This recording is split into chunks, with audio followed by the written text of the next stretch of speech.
Hello नमस्कार दोस्तों, आप सबका हमारे YouTube चैनल पर हार्दिक स्वागत है। हम एक्सरसाइज थर्ड ए और थर्ड बी पूरी कर चुके हैं। आज हम एक्सरसाइज थर्ड सी स्टार्ट करेंगे।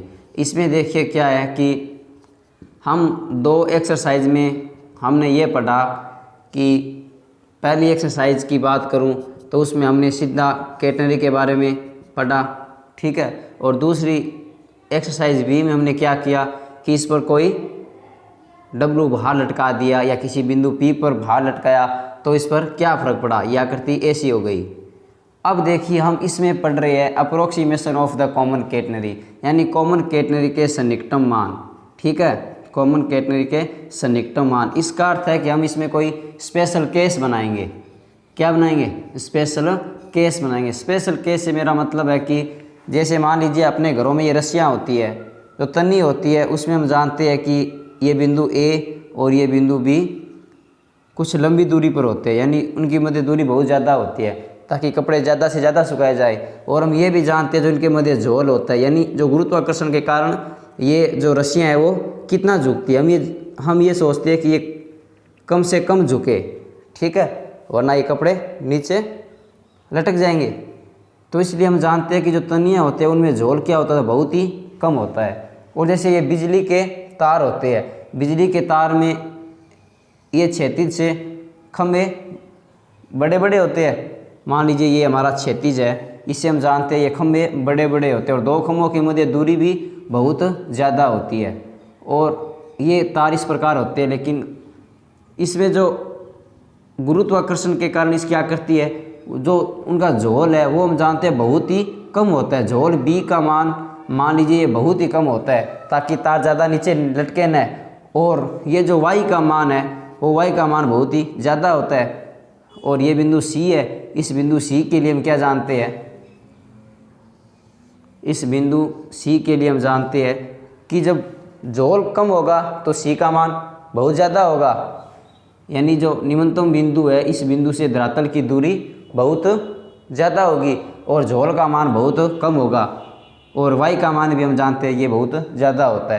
तो इस प्रकार हम ये स्पेशल केस पढ़ेंगे। और ये स्पेशल केस हम पढ़ रहे हैं वो हमारी एक्सरसाइज थर्ड सी होगी। इसमें देखिए बहुत ही अच्छी बात है कि इसमें हम प्रत्यक्ष सोचते हैं, ठीक है। चलो मैं इसके क्वेश्चन करवाता हूँ, क्वेश्चन से आपको ये प्रश्नावली बेटर समझ में आएगी। तो हमारी एक्सरसाइज जो थर्ड सी है उसका पहला क्वेश्चन देखिए।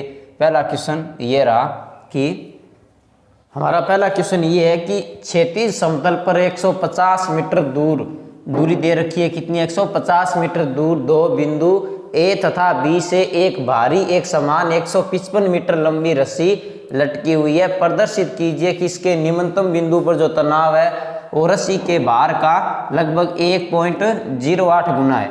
देखिए क्वेश्चन, इसमें हमें इस प्रकार की जो हमारी कैटनरी की आकृति होती है, ये हमारी क्षैतिज है। इस क्षैतिज समतल पर 150 मीटर दूर दो बिंदु, मान लीजिए हमारा ये बिंदु ए है और ये बिंदु क्या है, बी है। इन दोनों बिंदु के मध्य दूरी में क्वेश्चन में दे रखी है, कितनी है, 150 मीटर। और जो आकृति है उस आकृति इन जो रस्सी है उस रस्सी की लंबाई कितनी, 155 मीटर।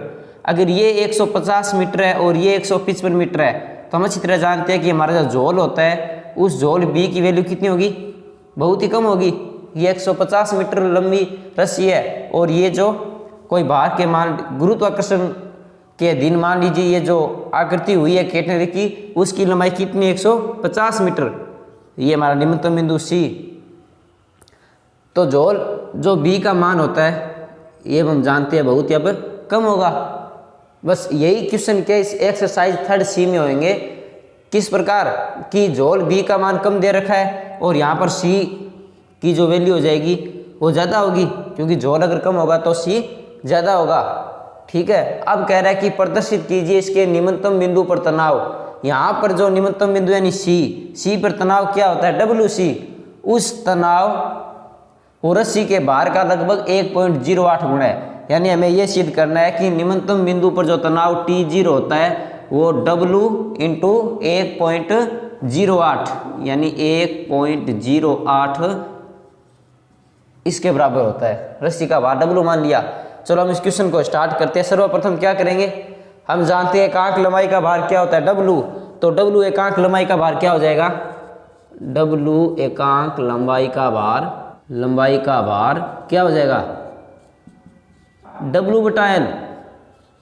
ये लीजिए W/L। अब देखिए हम जानते हैं निम्नतम बिंदु पर तनाव क्या होता है, T0 होता है WC के बराबर।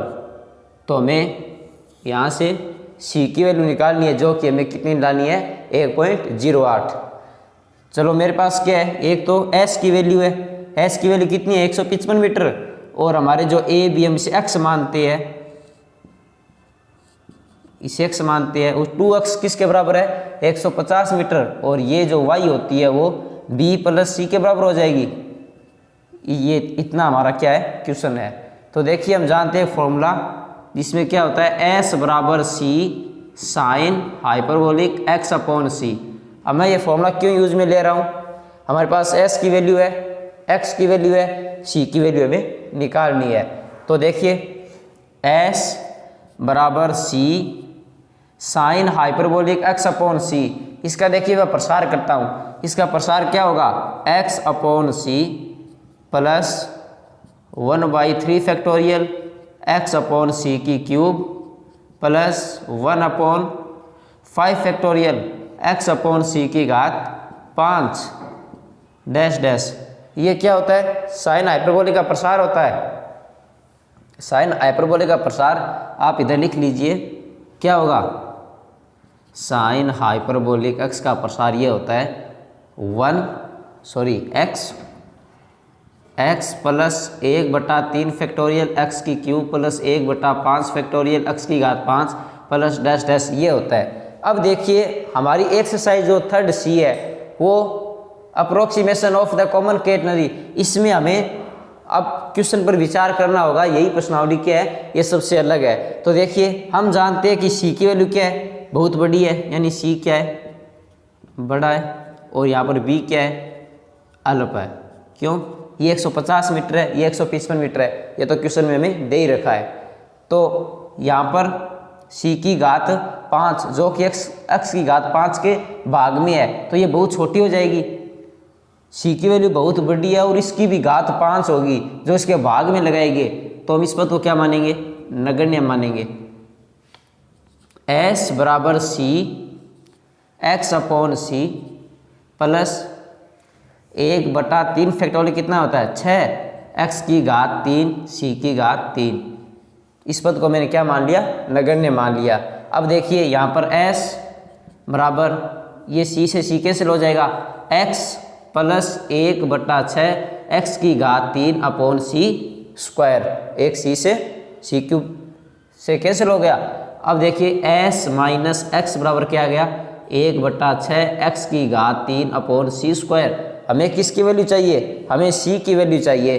तो देखिए यहाँ से क्या करता हूँ मैं, S - x इसके ये भाग में है तो गुणा में चला जाएगा, और ये x की क्यूब इसके भाग में चली जाएगी, क्या बच जाएगा, 1/c²। इसकी वैल्यू कैसे निकालूंगा, अंडर रूट लगाकर।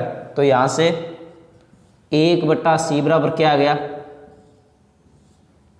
6s - x अपॉन x की क्यूब। ये है 1/c की वैल्यू। तो इसे पलट दूँ दोनों तरफ, क्या आ जाएगी, c की वैल्यू आ जाएगी।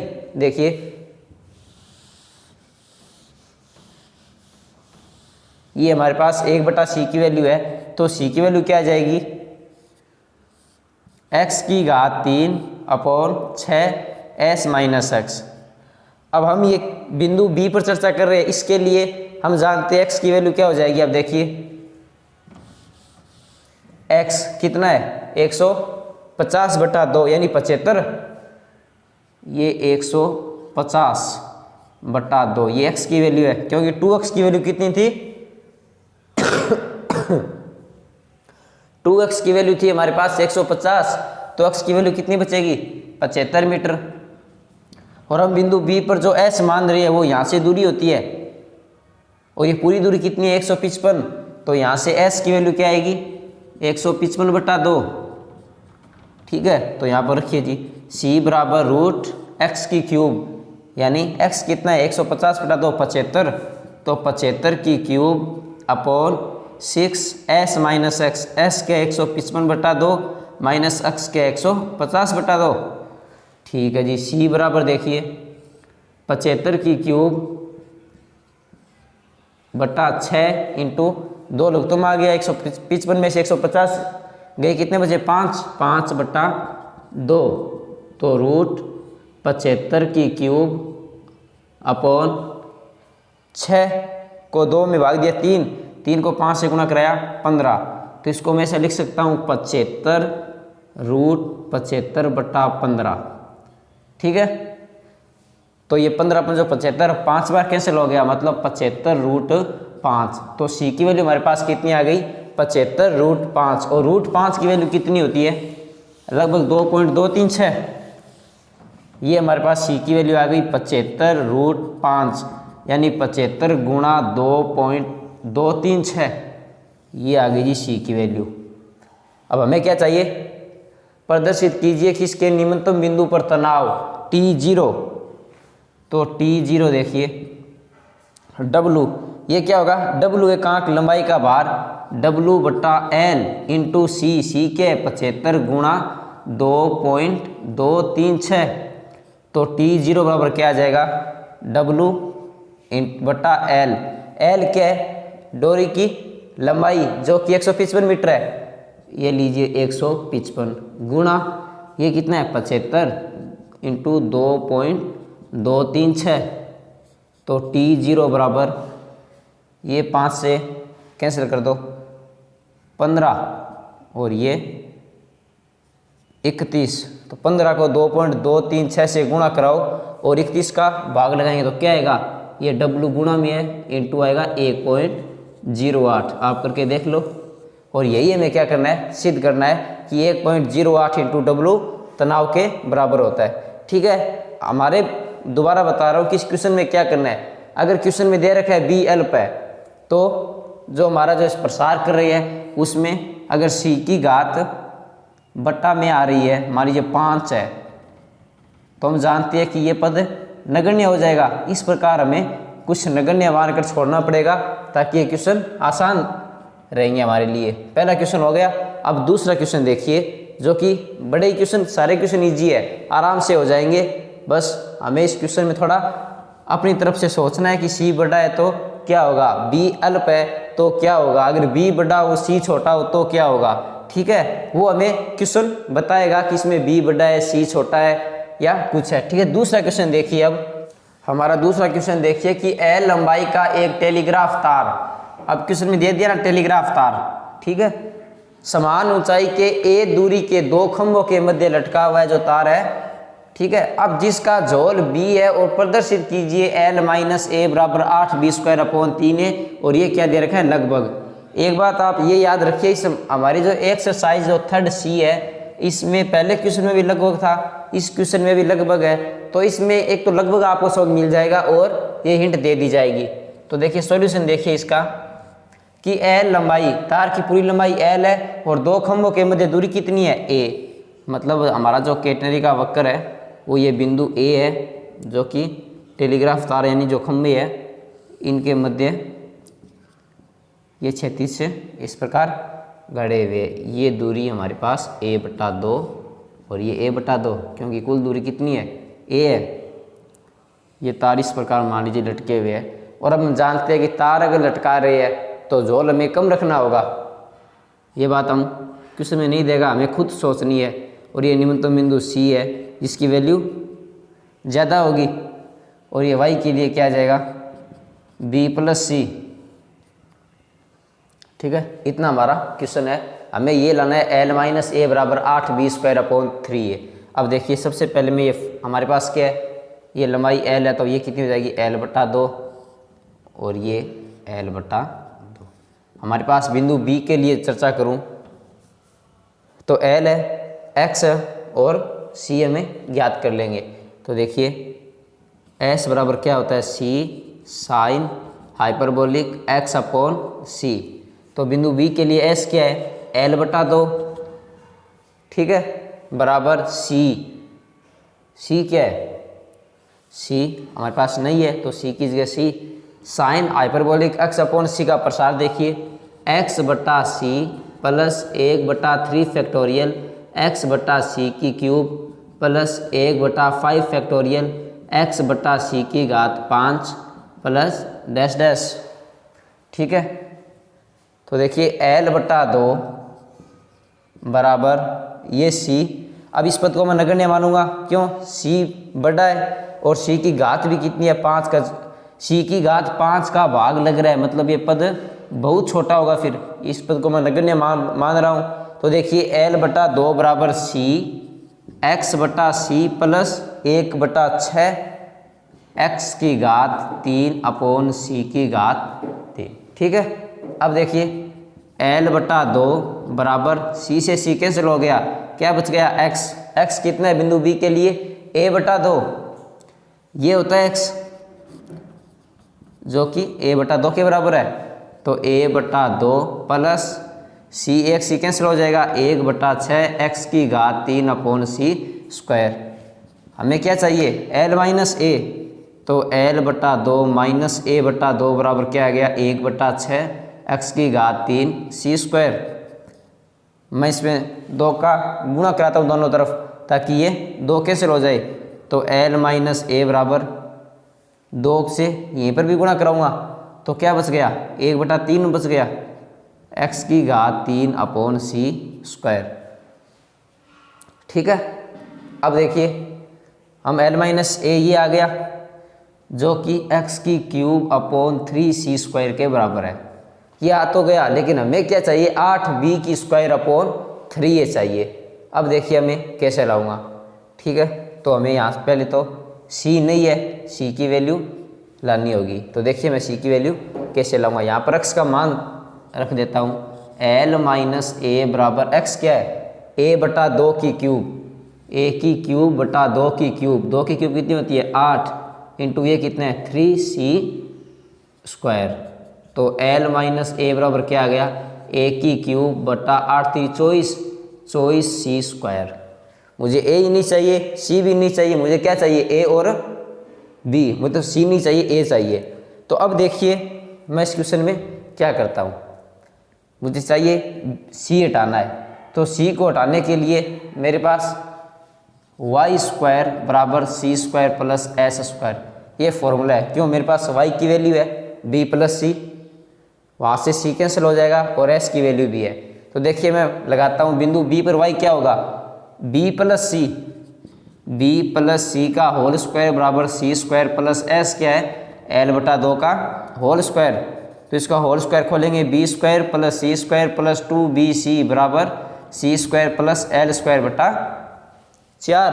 अब देखिए c स्क्वायर से c स्क्वायर कैंसिल हो गया, मुझे यहाँ से c की वैल्यू मिलेगी।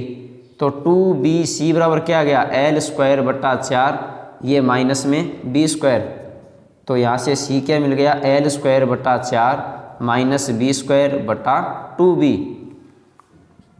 c बराबर पहले इसमें भाग दो, l स्क्वायर बटा 4 दूनी 8b, फिर माइनस b बटा 2, ये आ गया।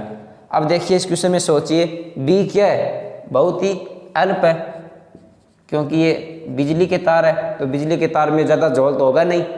तो b जो अल्प है इसमें 2 का भाग लग रहा है, मतलब आधा, इससे भी आधा, मतलब बहुत छोटा होगा। तो मैं इसको नगण्य मानता हूँ। तो यहाँ से c क्या आएगा? l स्क्वायर बटा 8b, ये आ गया। अब देखिए c की वैल्यू क्या आ गई? l स्क्वायर बटा 8b। तो हमारे पास ये था, हमारे पास c की वैल्यू आ गई l स्क्वायर बटा 8b। तो मान धरता हूँ मैं l माइनस a बराबर a की क्यूब, ये लो a की क्यूब बटा 24 c स्क्वायर, इसकी c स्क्वायर करो तो l की घात 4 बटा 8 का वर्ग कितना होता है? 64, b की घात 2। तो देखिए l माइनस a क्या आ गया? l माइनस a बराबर a की क्यूब इंटू ये 64 ऊपर चला जाएगा, 64b स्क्वायर बटा ये 24 और l की घात 4। तो l माइनस a बराबर इसे 4 तो 8 8 64 और 8 3 24, क्या बच गया 8a की क्यूब b स्क्वायर बटा l की घात 4। अब मुझे ये मेरा आंसर एकदम सही है, लेकिन हमें सिद्ध करना है ये, तो इसके लिए देखिए मैं क्या करता हूँ, मेरे पास a है और l है, b है, लेकिन मुझे l हटाना है। तो देखिए ये हमारी l है ना, ये l और ये क्या है a है। तो जैसे जैसे मैं मानता हूँ कि b हम बिजली के तार को वापस खींच रहे हैं, तो l जैसे जैसे कम होगा, सॉरी ये b जैसे जैसे कम होगा तो क्या फर्क पड़ेगा, मान लीजिए b और कम हो गया, झोल कम हो गया तार में, तो एक कंडीशन आएगी कि जो l है वो a के बराबर हो जाएगा। यही तो होगा, जैसे जैसे b कम होगा तो मैं क्या करूँगा, ये जो l है वो लगभग b के a के बराबर हो जाएगा। अब मुझे ऐसा करना पड़ रहा है, क्यों, क्योंकि मुझे ये लाना है, सीधी सी बात है, सिद्ध करना है वो चाहिए। तो यहाँ पर मैं l की जगह क्या रखूँगा, अब a रखूँगा। तो 8a की क्यूब b स्क्वायर बटा l की जगह a रखा तो a की घात 4, तो l माइनस a की घात 3 a की घात 4, a बच गया 8b स्क्वायर बटा a।